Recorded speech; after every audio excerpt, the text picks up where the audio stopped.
उत्तर पूर्वी दिल्ली के गोंडा क्षेत्र से प्रधानमंत्री ने विधानसभा चुनाव के लिए अपनी रैली का आगाज किया। विकसित दिल्ली संकल्प रैली में प्रधानमंत्री ने अरविंद केजरीवाल के उस बयान पर खेद जताया जिसमें उन्होंने हरियाणा पर यमुना में जहर मिलाने की बात कही थी। प्रधानमंत्री ने कहा कि जो हरियाणा धर्मपरायण है, जिसके हर एक घर में नौजवान देश सेवा और रक्षा की सोचते हैं, जिस हरियाणा के बच्चे दिल्ली में रहते हैं, उस हरियाणा पर ऐसा आरोप राजनीति का घिनौना रूप दिखा रहा है। आपदा वालों ने दिल्ली को पानी माफिया के भरोसे छोड़ दिया है। इन लोगों ने 3 चुनाव में यमुना जी की सफाई के नाम पर वोट मांगे। आज कह रहे हैं, और बेशर्मी देखिए अब कहां तक पहुंच गए। अरे भाई, यमुना जी से तो वोट थोड़ा मिलता है, हम यमुना जी की सफाई नहीं करेंगे। बेशर्मी से ये कहने की इनकी हिम्मत, ये चौंकाने वाला चरित्र है जी। अपने राजनीतिक स्वार्थ में आपदा वालों ने एक और घोर पाप किया है,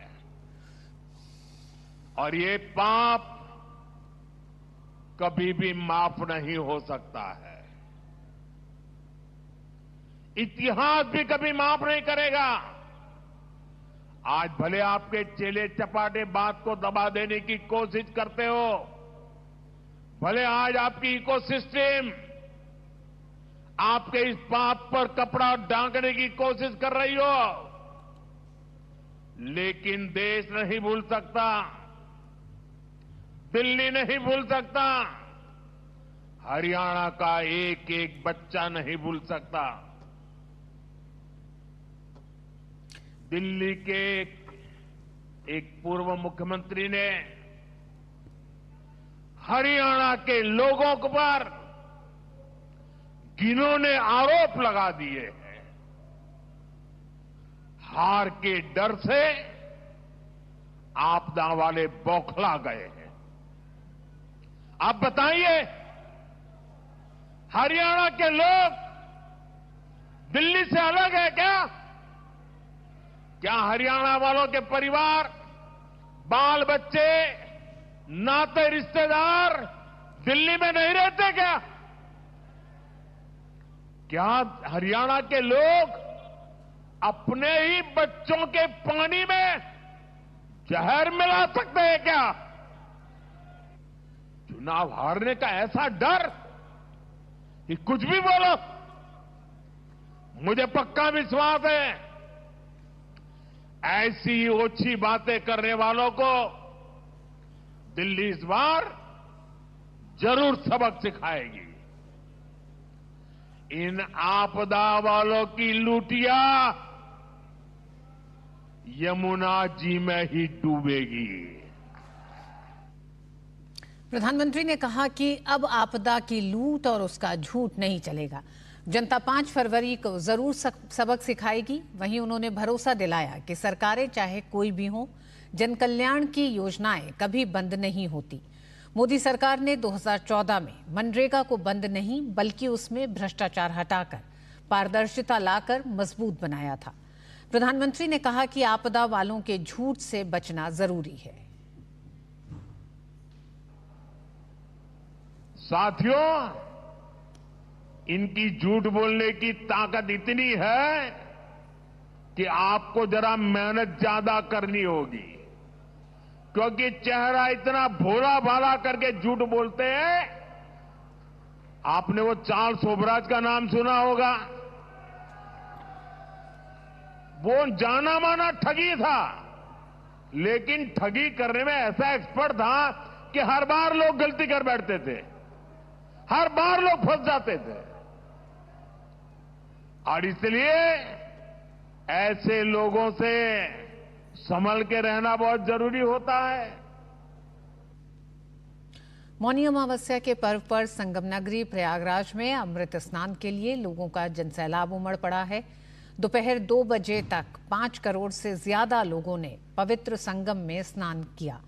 गंगा, यमुना और अदृश्य सरस्वती की त्रिवेणी पर लोग स्नान कर पुण्य की कामना कर रहे हैं। संगम नगरी प्रयागराज में बड़ी संख्या में लोग रेल और सड़क मार्ग से लोगों का आना जाना जारी है।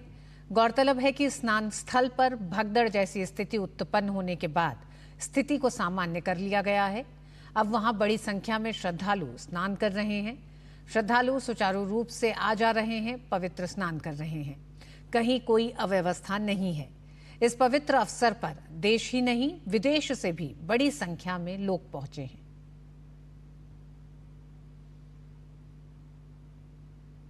प्रधानमंत्री नरेंद्र मोदी ने महाकुंभ में हुए हादसे पर संवेदना व्यक्त की है।